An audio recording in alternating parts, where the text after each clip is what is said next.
Assalamualaikum. Hari ini kita akan belajar tentang aplikasi desain grafis Inkscape.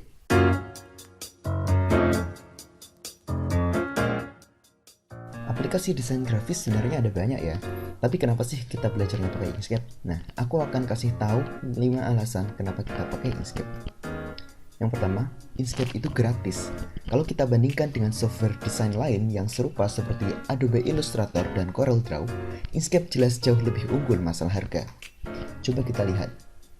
Adobe Illustrator mematok harga bagi para penggunanya sebesar 283.300 per bulan. Sementara CorelDRAW seharga 399 US dollar per tahun yang kalau dirupiahkan menjadi 5.798.831 rupiah per tahun atau 482.664 rupiah per bulan. Nah, tapi CorelDRAW juga memberikan opsi untuk membeli permanen seharga 9.657.604 rupiah. Kita bisa lihat sendiri jauhnya perbedaan modal yang harus kita keluarkan untuk secara legal menggunakan aplikasi desain ini. Itulah kenapa Inkscape jadi pilihan banyak desainer yang mau belajar desain grafis. Alasan kedua adalah kompatibel di berbagai OS atau sistem operasi. Kamu bisa pakai Inkscape kalau laptop atau komputermu menggunakan Windows, macOS, maupun Linux Ubuntu. Beberapa aplikasi desain lainnya ada yang cuma kompatibel di OS tertentu. Kemudian alasan yang ketiga, fitur-fitur yang mumpuni. Walaupun Inkscape murah, tapi tidak murahan. Banyak desainer-desainer yang pakai aplikasi ini untuk menghasilkan karya-karya yang keren.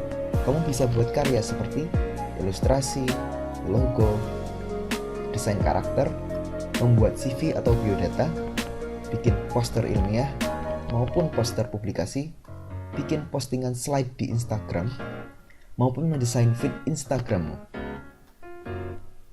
Nah, alasan yang keempat adalah ukuran aplikasinya kecil.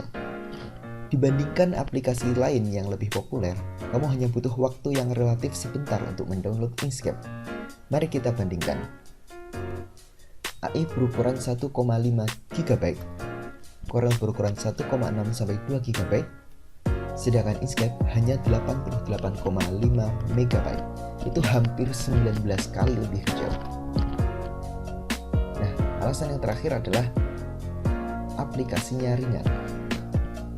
Salah satu cara untuk melihat bagaimana suatu aplikasi berat atau ringan untuk dijalankan, kita bisa lihat kebutuhan minimum RAM yang dibutuhkan. AI butuh paling tidak 1 GB tergantung versinya. Corel butuh 2 GB. Sementara Inkscape hanya butuh 256 MB. Jadi, kalau kamu merasa laptop atau komputermu kentang, jangan khawatir buat menjalankan Inkscape. Oke, sebelum lanjut, kalian perlu tahu kalau aplikasi pengelola desain grafis itu ada 2 jenis. Yang pertama, berbasis vektor dan satunya berbasis bitmap. Vektor terdiri dari garis dan kurva, sedangkan bitmap terdiri dari pixel. Kalau kamu mengzoom gambar vektor, dia tidak akan pecah, tapi kalau kamu zoom gambar bitmap, kamu akan melihat kotak-kotak warna yang sangat kecil. Inkscape dan kedua kompetitornya tadi merupakan aplikasi berbasis vektor, sedangkan contoh aplikasi yang berbasis bitmap yang populer adalah Adobe Photoshop dan GIMP. Kedua jenis ini tidak bisa dibandingkan mana yang lebih baik karena memiliki fungsi yang berbeda. Kalau kamu mau layout majalah lebih baik pakai vektor, tapi kalau mau manipulasi foto lebih baik pakai bitmap.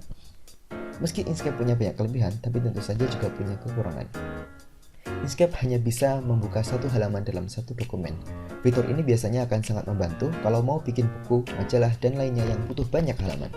Inkscape tidak punya fitur tersebut, tapi kita masih bisa kalau mau layout buku pakai Inkscape, hanya saja butuh banyak file yang digunakan. Selain itu, komunitas Inkscape belum besar.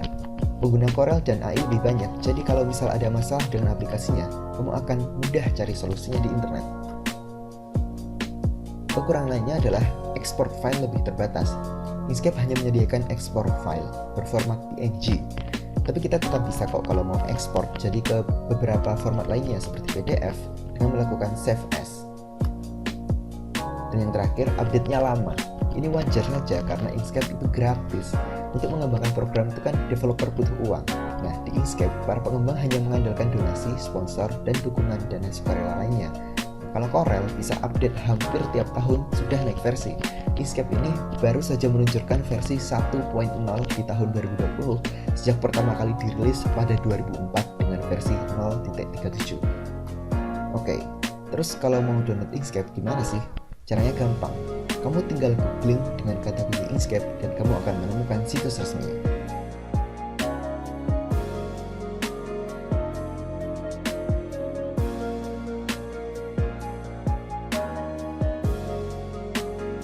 Segitu dulu video kali ini. Terima kasih sudah menonton. Sampai jumpa di video selanjutnya. Wassalamualaikum.